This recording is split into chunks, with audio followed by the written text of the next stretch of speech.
Okay, so I think Michael's going to be coming on shortly. Yes, we are going to save the live for this. Liberty's Horizon is just getting up their page. There he is, Michael. Hey, holy cow. Got it working. Wow. Nice. With a little help from my friends. Good morning. Good morning. So, Michael, I was just telling folks that Liberty's Horizon event is going to be both virtual and in person. Yeah. And from my perspective, as I read everything about it, it's setting up the new earth. Yeah. And the speakers that you're having are uniquely positioned to help us with that. Can you tell me more about the types of speakers you're bringing in and what they offer? Yeah, thanks, Jeff. Appreciate that. You know, what came through to me when I was on when I was doing the seminar tour with Robert Michael, the stepping into the divine jurisdiction, I'd met so many amazing people that were doing so many amazing different things. We all have the same destination, right? But we're all doing different things. And one thing that I noticed is there was no real cohesive measure to this. There was no real one place where we could take all the different actions that we're doing and bring it into some cohesive fashion, not centralized, but cohesive. So that was kind of the birthing of the idea of Liberty's Horizon. And I wanted to create a forum where people could start out with the origins of how we got into this pickle, right?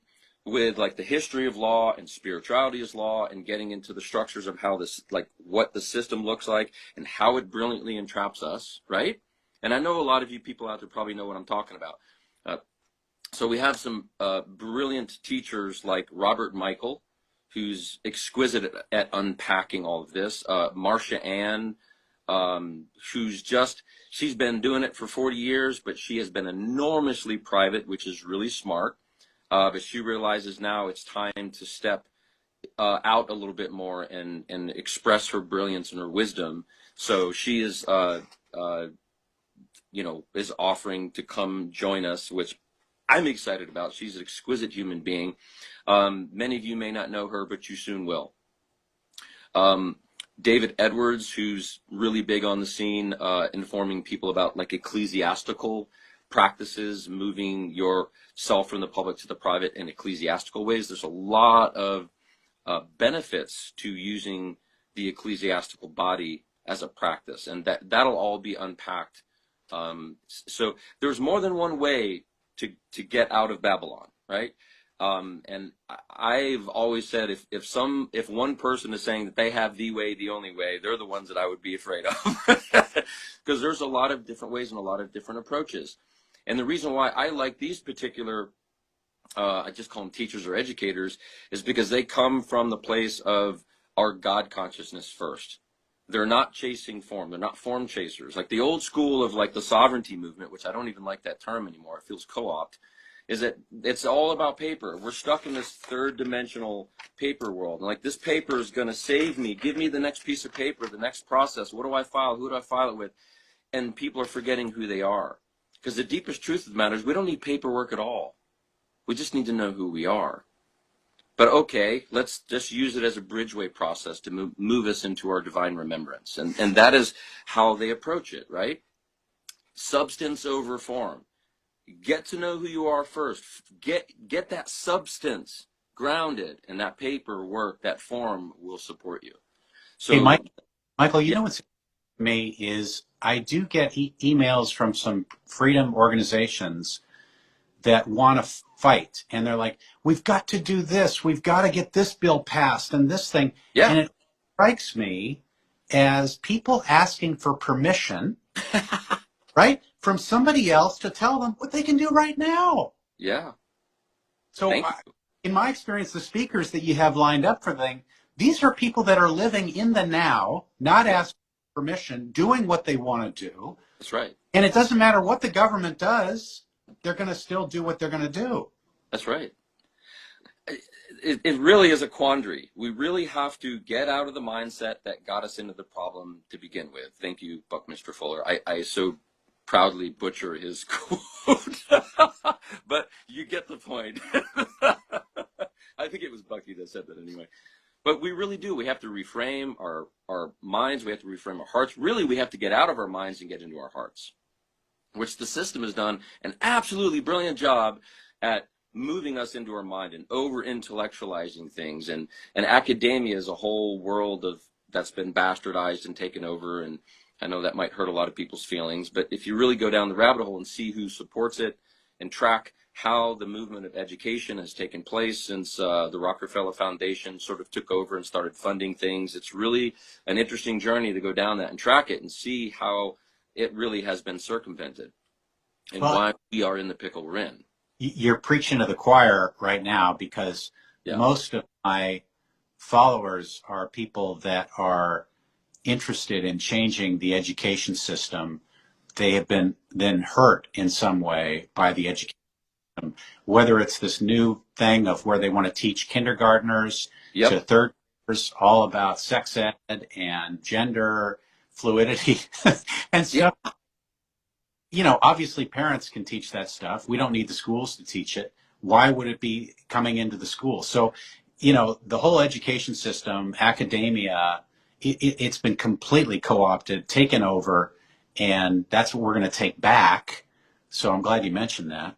Yeah, 100%. So you had asked a question, who are some of the people that are coming and why? So what has come to me, and I'm still crafting some of the experience of how we're going to sort of unpack all this, but I wanted to start out by giving people a clearer understanding of like the history of law, creating the context of how we got into this pickle, and start talking about some of the structures that people are using to move away from it in a safe spot.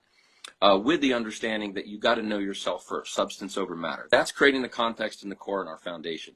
And then we're having some brilliant business leaders that are taking some of these structures and they're putting them into action, and to talk about what they're doing, why they're doing it, what it looks like, what's the landscape of the private society look like. Like what does the landscape look like? And again, listen, this is important to get. We don't have a blueprint for this. We're figuring this out as we go. You know, we don't need somebody to tell us what to do. We don't need permission from anyone. We're moving in the direction that works for us as humanity and designing it the way we want to design it. So we're making this as we go. And Michael, by the way, the people that you're inviting are people that have been on this path for a while. Yeah, some have been on it for their entire life, and some have been on it most recently, but they have completely woken up, and they are hard charging in the direction that is in more resonance with our freedom and humanity's evolution. And you know what I love about your event, Michael, is it's different from some of these other events that are just having speakers speak. Yeah, yeah, We've gotten a lot from that, but now let's move into a new type of venue where we're actually yeah, learning things we can do for ourselves. yeah. Thank you for that. I'm totally with you. Somebody like Clay Clark, he's obviously making big waves. I have a deep appreciation for what he does. I think he's a good person, a good soul. He's doing good work. Now I think it's time to pivot what he's created and get into the deeper side of solutions. And there's a lot more groups and people talking about solutions now, and I'm really excited to see that. Yeah, so that's an important part. And this is not a rah rally. This is not come together and let's make each other feel good about doing maybe nothing. But this really is about coming together, meeting a larger group of people, seeing the larger community of people that get that we have to work towards solutions and look at what possible solutions that we have that might resonate with you. And again, will stress, it's not about we have the solid answer for everybody. You have to track your own path. So there's going to be a lot of different solutions that you can check out and see which one resonates with you. And within that, we're having a curated leadership council, which I don't think I've had a chance to share with you very, very much, which is happening Sunday morning. And it's a closed event for 2 hours. And we're going to be unpacking more details of what the landscape of the private society looks like, and just kind of make a proposal of of having a council of seven, initially a council of seven, that each one of the seven focuses on one of the major parts of society, like food, education, banking and transactions, media technology, natural resources, health, and each delegate will have a responsibility to take the resources that we're gaining from all these brilliant teachers and educators and movers and shakers, and offer a forum where we can create a leadership council in each state.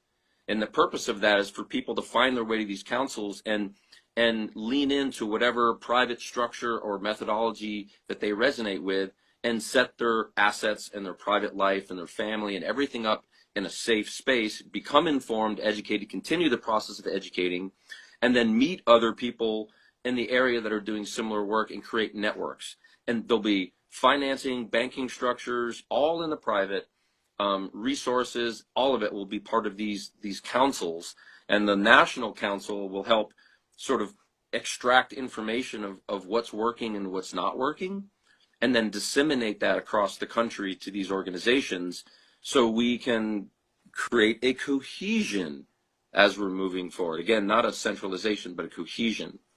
So that's kind of the vision in the proposal for the Leadership Council. And everyone that I talk to about it is enthralled. So I feel encouraged to lean into that proposal. Information that you get, then you can pass on to Yeah. all organizations. Yeah, and say, that's exactly. here's what's possible, and join us in that. And I'm sure there's a lot of groups like Health Freedom for Humanity and others that do want to join you in that. Yeah. Yeah, and there's been so many organizations that are really excited about the possibility of this, and we're here to form this together. I don't have a clear idea of how this is going to form. This is just moving through me, and I want to bring it to the council and talk about, or bring it to the Leadership Council meeting and say, this is a proposal. How do we work? How best do we work together? Yeah. And this is just a basic structure that we work from, and we can work, start from this point is the idea. Yeah. And then in terms I'd love to show people that are attending. So, go ahead. Yeah, go ahead. I was just going to say that got a little lag going here, don't we? I was going to say that the beauty of what Robert Michael offers is teaching us all about language, because when it comes to the law, there is this legalese thing, but there's also this understanding of how the government uses language to try to enslave us or to rope us into their contracts.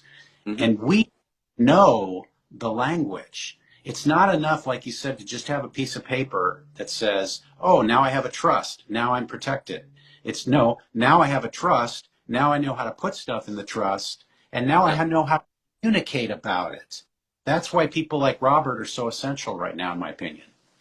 I fully agree. I think there's part of what I'm trying to do is on the Liberties Horizon event page, sometime in the next week, there's going to be education tab, and people can go to the education tab, and it's what I see as like the 5 primary courses or educational seminars or whatever the case is that can help somebody kind of new or just deeply curious, or maybe is kind of in the midway level, to get a deeper foundation of what all this looks like and what it means.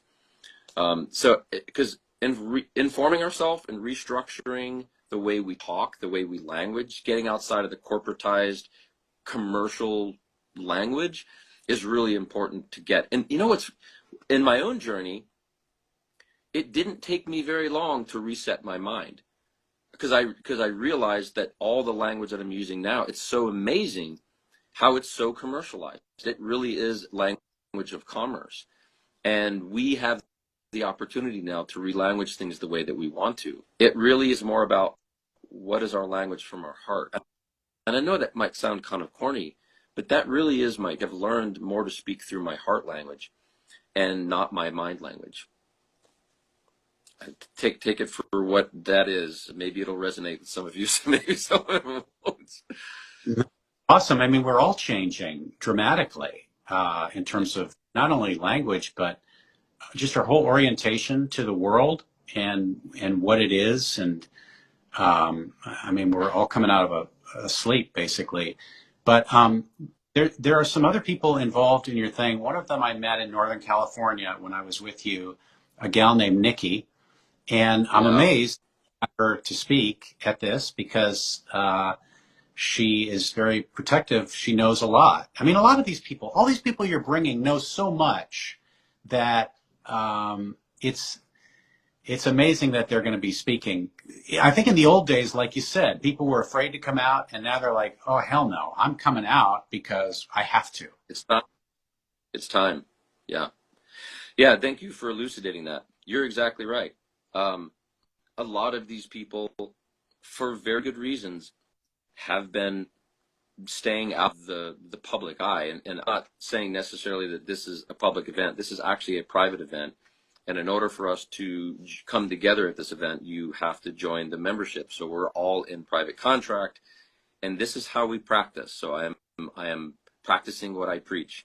So we'll be coming together in a private. This is a private facility. It's not a public facility. I have a private contract with the private owner of this facility, and everyone who joins us will be joining a private membership with the benefit of us educating and coming together. That's Yeah, it sounds. this. You call it a ministry? I'm sorry, you cut out for just a second. Oh, I was saying it sounds like a ministry to me. Do you call it a ministry? I mean, in legal terms, we could call it a ministry. Could call it a ministry. We're definitely a lot of us that are going to be ministering our truth, ministering our faith. That's very real. I'm not necessarily, that is a practice that I do use and that I do talk.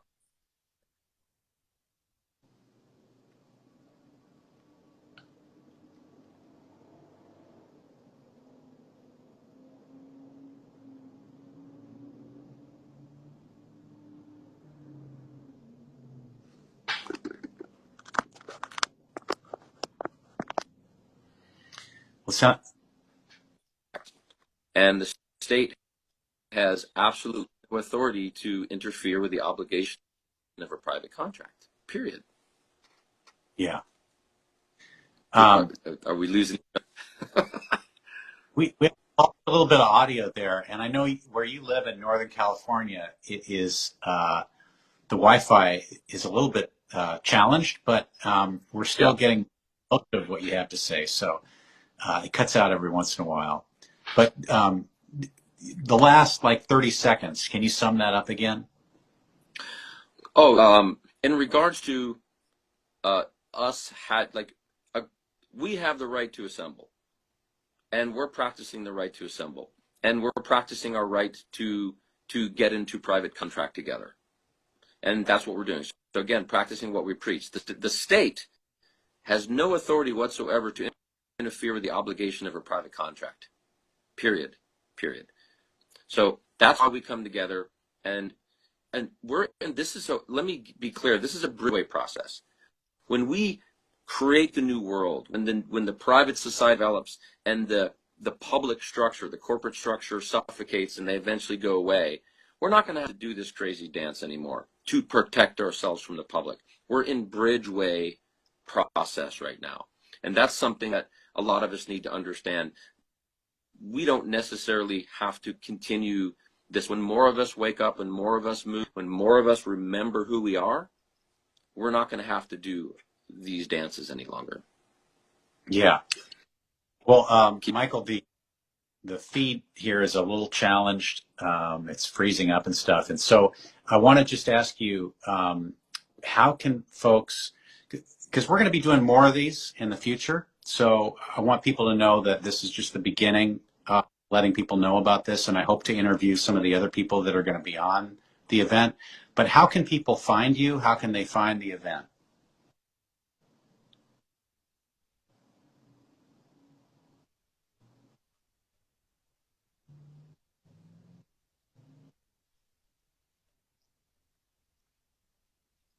T-I, libertini, meaning stepping out of slavery.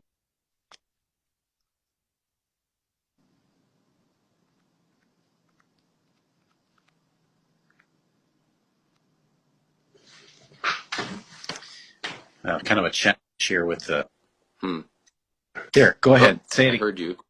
Yeah, say it again. Oh, it's libertieshorizon.com. Lertis horizon.com. And Nice. I wanted to share some of the guests that are invited. Great. Beautiful luminary Foster Gamble will be joining us. Of course, you know Robert Michael, Marsh Ann, David Edwards, Renette Senham, Michael Tellinger, Sasha Stone, Mike Winner, Dr. Sandra Michael, Nicola Burnett, Nikki Floro, Christopher Life, Pastor Dave Bryan, Mike Collum, Kevin Jenkins, Derek Bros, and more. It's such an amazing group of people coming together. I hope All right, you this could has been great. hear that. Yeah, thank you. This has been fantastic, and let's use introduction to everybody, and we'll save this video Horizon, and then we'll just talk more in the weeks to come. And I look forward to building the new Earth with you. All right, man. Super. Thank you. Thank you, brother. Thank you very, very much. Look forward to more. Thanks. Yeah, thank you. Thank you.